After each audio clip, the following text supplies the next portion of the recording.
afternoon. Welcome back to Passionate World Radio Network. Distinguish yourself from the ordinary. And today on Lillian's interviews, our special guest is Penrose Halson, who wrote a book called The Marriage Bureau, the true story of how two matchmakers arranged love in wartime London. Good afternoon, Penrose. How are you doing?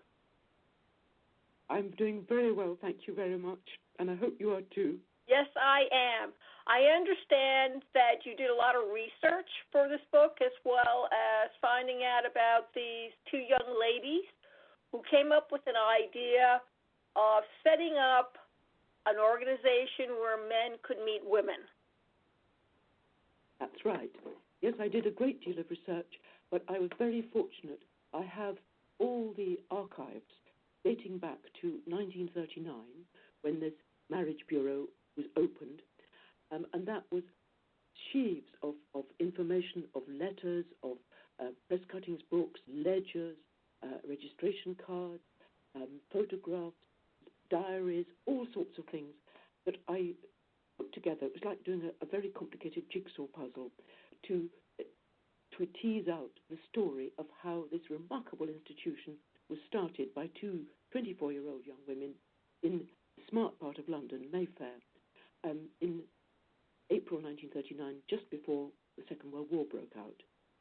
What motivated you to look for a subject such as this? Because if one thinks about things that predated World War II, you wouldn't think that something like this would even surface. I didn't have to search for it. I had the archives because I took over the marriage bureau that the archives belonged to, and it was just an amazing thing to do. These two young women in 1939 had both been out in India and Ceylon, now it's Sri Lanka, and they knew that out there were thousands of single men who were supporting the British Empire, who came back to England when they had leave every few years, specifically to find a wife. And they set up in London to help those men by introducing them to young women. Not all young.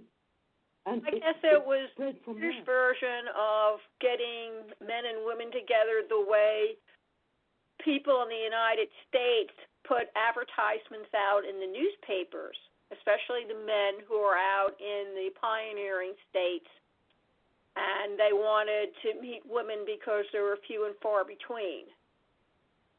Yes, it was a variation on that theme, quite right. But of course, because the war came, those men could not go on leave. They couldn't sail over to England, so they had to deal by correspondence with the marriage bureau. But because the story of these two young women was so extraordinary, the British press seized upon it, such a wonderful contrast to all the grisly war stories around, and they wrote so hugely about the marriage bureau that lots and lots of English and other nationality people came who were not stuck out in the outposts of the British Empire. They were living nearby, but they flooded into the bureau because of this huge amount of publicity, and it just took off like a rocket. I would imagine it would, because I know even in the 21st century, it's still very difficult to meet guys, and guys say pretty much the same thing. They can't find decent wife or mother material. I know you scored when the young man took you home to meet the parents, but I've heard from a lot of single ladies that that's getting more and more rare. Yeah, it is. I think it's much harder in a way now than it ever has been. Partly because people are all over the place. You know, they're getting jobs in other continents. They're miles and miles away. Quite difficult to do that. And you're miles from your parents. The social circle keeps changing if you're posted to other places, mainly because of work. Lots of divorce. Everything is very, very fragmented. And I think it's extremely difficult to find a permanent partner. So would you think of getting and rising the Marriage Bureau back from what it was to something that was in full production again?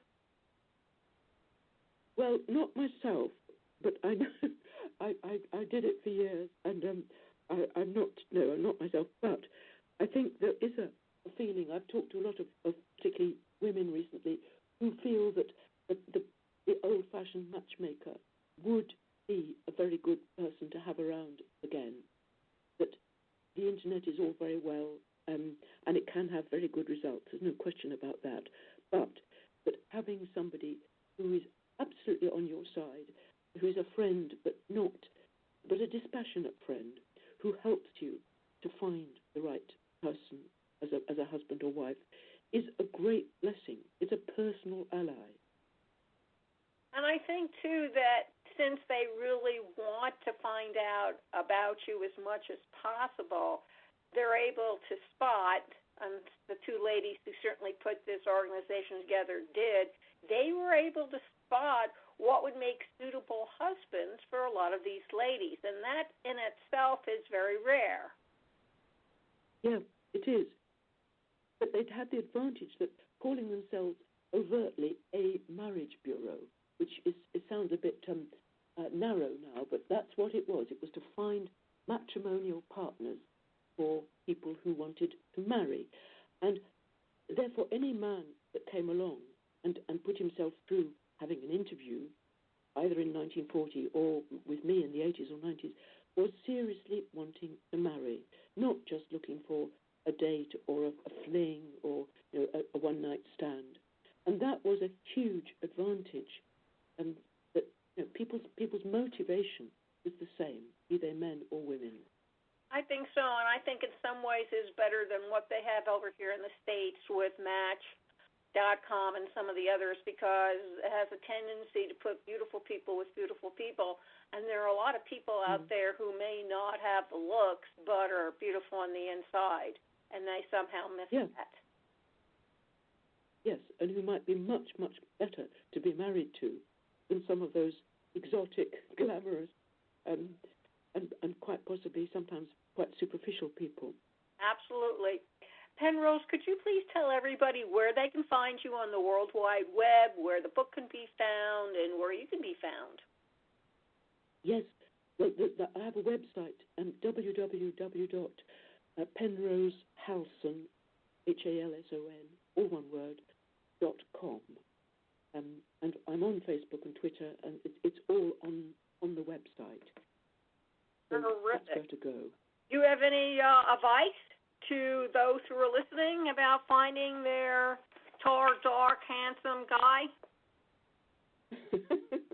Well, I think not to worry too much whether he's tall, dark, and handsome or short, fair, and not a beaut. That really isn't what's going to make you happy. And I think that the best thing is to try and find somebody with similar values to yourself, not interests. I don't mean you've all got to be passionately keen on playing squash or something, but what you cherish, what you value, what people who are like-minded and also like-hearted as you.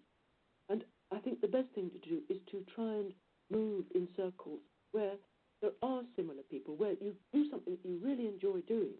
And I have a great friend who, in her 60s, having been widowed twice, met and married a wonderful man at her spiritual evening class. It was Buddha who brought those two together.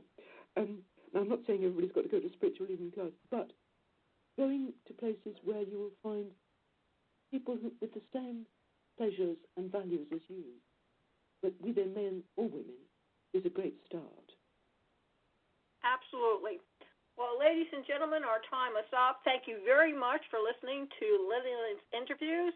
Penrose, Halson, who wrote The Marriage Bureau, the true story about two matchmakers arranged love in wartime London.